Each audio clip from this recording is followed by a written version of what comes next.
Hey everyone, and welcome to WDIM Plus, where today I will be breaking down the 6th episode of the first season of Superman and Lois, titled Broken Trust. This was the first episode in a while, after the show was off the air for 8 weeks and Supergirl took its time slot.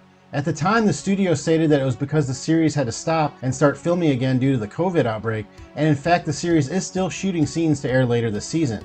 There is a rumor out there though, that currently this is the only Arrowverse series doing well on the CW, and that if the other series fold, that this series could move to HBO Max. I kind of hope this happens, since there needs to be more good stuff to watch on HBO Max anyway, and Superman and Lois is probably the only Arrowverse series on the CW worth saving at this point.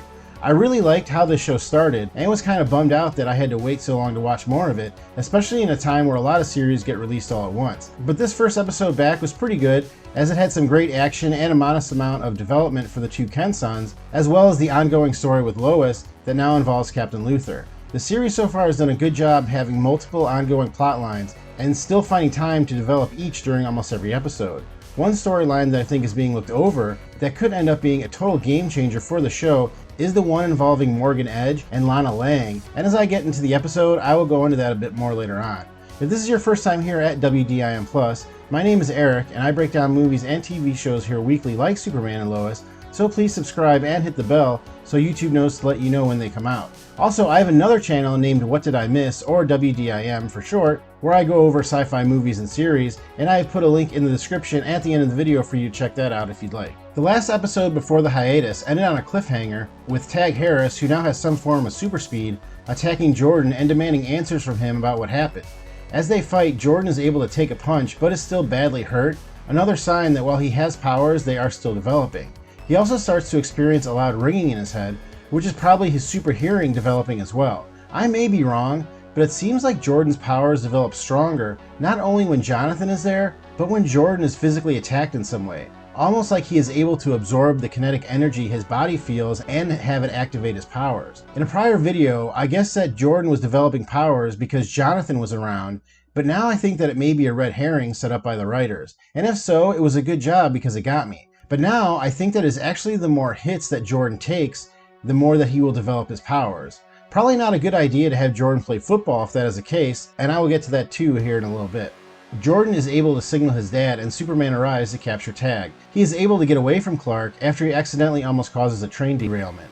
I feel like once every episode the show gives us a visually captivating moment, and this one did not disappoint, as I loved how at first Tag caused the derailment and then we saw how Clark fixed it. I recently watched Jupiter's Legacy and put a video out on this channel about it, and I think the CGI effects are actually a lot better in this show than in that series. Honestly, I would say probably of any series that I have watched recently, that only Star Trek Discovery has produced the same kind of movie-level CGI that Superman and Lois has too at this point. Next we get to the main plot of the episode, which is the big game versus Metropolis. This has double meaning for both Kent boys, as this is the team that Jonathan played on, and also the team has some kids that bully Jordan. Clark and Lois of course do not want Jordan to play, but with Jonathan's assurances they allow it. Then Jordan continues to get headaches, and the pain causes his eyes to turn red, like he is going to lose control. I know a lot of people would say this is really irresponsible of Jordan to put people in danger just to play a football game, but I remember being 16 years old and thinking what was important to me was the most important thing in the world, so I get Jordan hiding this and Jonathan at first being supportive of him. Another thing the series is doing really well is developing the relationship between the two boys and showing us how important they are to the other one's development.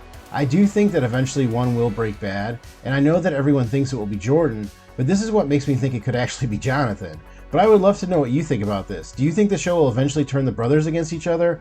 And if so, how do you think that will play out? There's also a rumor that there's a big death in the first season, with the candidates being General Lane, as well as any one of the three main members of the Lang family.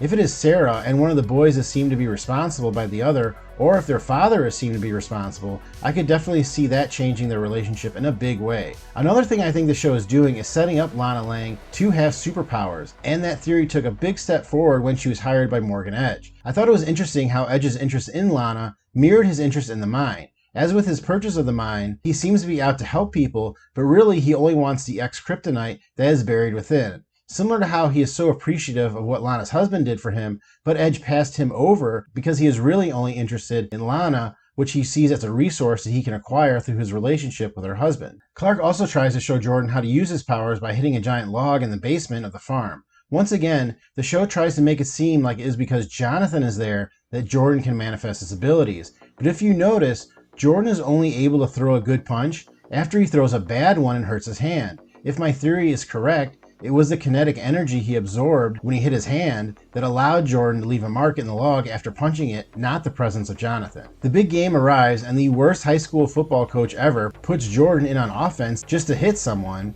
and Jordan pulls a Billy Ray and allows the quarterback to get injured. This allows his brother to play, who unexpectedly rallies the team to a roaring victory. At the end of the game, the Metropolis team piles on Jordan, and because of this, he is unable to hold back and has to fire his eye lasers into Clark's hand. This again would back up my theory of how Jordan can use his powers, since if 6 or more kids jumped on him, it would cause enough kinetic energy that would be impossible for him to control. At the hotel, Jonathan admits to Clark that they were hiding Jordan's headaches from him, and that they did it because of how important the game was to both of them. Before Clark can really react, he is called away when it is discovered that Sarah is missing. Clark finds Tag and her and attempts to talk Tag down, but is found by the army, who try and shoot Tag with live rounds on General Lane's orders. Superman almost retaliates, but is able to control himself and gets the army to stand down. He and General Lane have a talk about his methods, and again the show is doing a good job developing the General Lane character too. The best villains are the ones that think they're actually heroes, and you can understand General Lane's point of view even if we know that Superman is really a hero. This works very well into the theme of the episode, as later Clark relates this to his boys about how losing control means losing the trust of the people you care about and wish to protect. During this, the Kent boys are convinced to leave their hotel room and get into a West Side Story-esque rumble with the boys from Metropolis. While the scene was a bit silly, it was cool to see Jonathan step in front of a punch that Jordan threw in the same way that his dad stepped in front of the kryptonite bullets that were fired at Tag. This leads to Jonathan breaking his arm, and he finally lets loose on his brother, as it appears he may not play football again.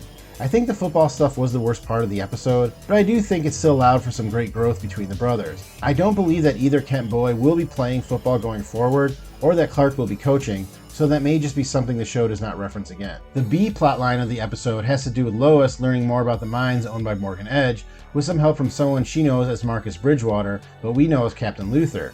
I did put out a theory on who I think this character is and where he is from, so I will link that here and in the description if you'd like to watch it.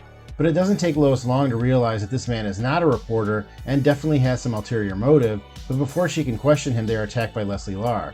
I did a video at the beginning of the season about who she is as well, as she does have a comic book origin that is no doubt tied to the X-Kryptonite plot in this series. With Captain Luthor's help, Lois is able to find some X-Kryptonite before they are interrupted, and later lets Clark know that is what Morgan Edge wanted the mine for.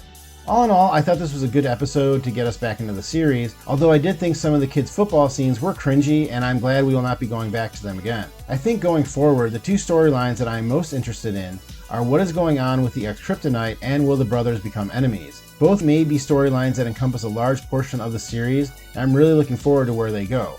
But you let me know in the comments, how do you like the series so far, and where do you think it will go? Do you think Lana will gain superpowers like I said? Thank you very much for clicking on this video, and if you did enjoy it, you can help support the channel by simply hitting that like button. And I will see you next time on What Did I Miss?